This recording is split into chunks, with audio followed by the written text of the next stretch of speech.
নমস্কার, আমার ভুরিভোজ চ্যানেলে সকলকে স্বাগত জানাই। Welcome to my channel Bhuribhoj. আমি আজকে বানাবো মসুর ডালের একটা ভীষণ হেলদি আর টেস্টি রেসিপি, যেটা আপনারা ভাত রুটি দুটোর সঙ্গেই খেতে পারবেন। তার জন্য ডালটাকে ভালো করে ধুয়ে পরিষ্কার করে নিতে হবে। সেদ্ধ করার সময় দেখবেন উপর দিয়ে এই ফেনাগুলো আসছে, 5 মিনিট যখন হয়ে যাবে তারপরেই দেখবেন উপর দিয়ে এরকম ফেনা উঠে আসছে। এগুলোকে হাতার সাহায্যে ফেলে দিতে হবে, এতে করে ডালটা খেতেও ভালো হবে এবং ডালের মধ্যে যে কেমিক্যালস থাকে সেগুলোও বেরিয়ে যাবে। এবার আমি এর মধ্যে দিয়ে দিলাম স্বাদ মতো নুন। নুনটা দিয়ে ডালটাকে ভালোভাবে সেদ্ধ করে নেব। ততক্ষণ আমি একটা মশলা তৈরি করে নেব। এর মধ্যে রয়েছে গোলমরিচ, একটা এলাচ, দারচিনি আর 3টে লবঙ্গ। এই মশলাগুলো গুঁড়ো করে নেব। এই মশলাটা দিলে ডালটা ভীষণই ভালো হয়। এখানে পেঁয়াজ রয়েছে, 2টো বড় সাইজের পেঁয়াজ কুচিয়ে নিয়েছি, 3টে চেরা কাঁচা লঙ্কা, ধনেপাতা, টমেটো আর একটা ছোট সাইজের লেবুর অল্প একটু কেটে নিয়েছি। ডালটা প্রায় সেদ্ধ হয়ে আসলে তখন একটু হলুদ গুঁড়ো আর লঙ্কাটা দিয়ে দিলাম। হলুদটা দেওয়ার পরে আরও 2-3 মিনিট ডালটাকে কিন্তু সেদ্ধ করে নেব। কড়াইতে সর্ষের তেল দিয়েছি, তেল দেওয়ার পরে অল্প জিরে দিয়ে দিলাম আর দিয়ে দিলাম কালো সর্ষে। ফোড়নটাকে ভালো করে ভেজে নিতে হবে। ভালো করে ভাজা হয়ে গেলে আমি এর মধ্যে পেঁয়াজ কুচনো দেব। আমি এখানে বড় সাইজের 2টো পেঁয়াজকে ছোট ছোট করে কুচিয়ে নিয়েছি। পেঁয়াজটাকে প্রথমে একটু ভেজে নিতে হবে। এই ডালটা ভীষণ ভালো হয় খেতে। এটা আপনারা যা খুশির সঙ্গে খেতে পারেন, তাছাড়া এমনিও কিন্তু ডালটা খাওয়া যায়। এবার এর মধ্যে দিয়ে দিলাম ছোট ছোট করে টমেটো কুচনো। একটা মিডিয়াম সাইজের টমেটোর হাফ টমেটো কুচিয়ে দিয়েছি। টমেটোটাকেও একটু নেড়েচেড়ে ভেজে নিয়ে তেলের ওপরে দিয়ে দিলাম 2টো বড় সাইজের রসুনের কোয়া থেতো করা। চাইলে আপনারা রসুন কুচিও ব্যবহার করতে পারেন। এবার সব কিছুকে আরও একটু ভেজে নেব। দেখুন ভালো করে সব কিছু ভেজে নিয়েছি, সব কিছু নরম হয়েছে। এবার আস্তে আস্তে ডালটাকে ঢেলে দিতে হবে।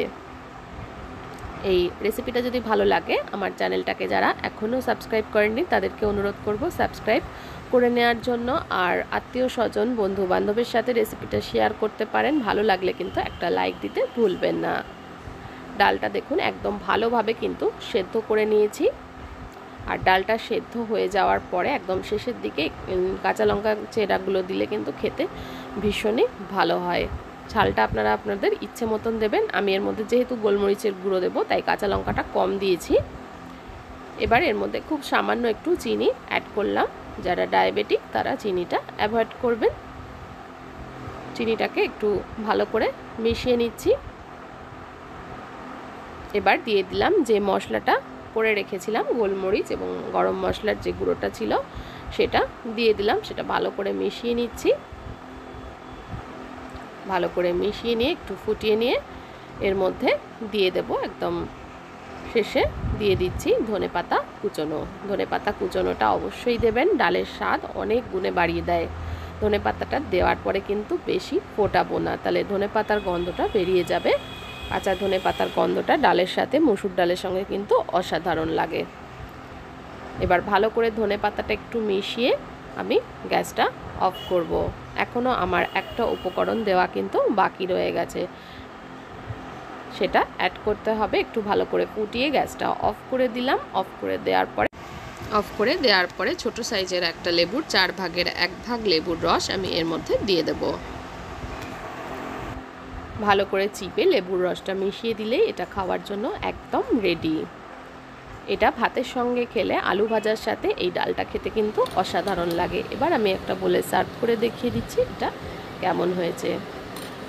গরম গরম এই ডালটা আপনারা স্যুপের মতো খেতে পারেন।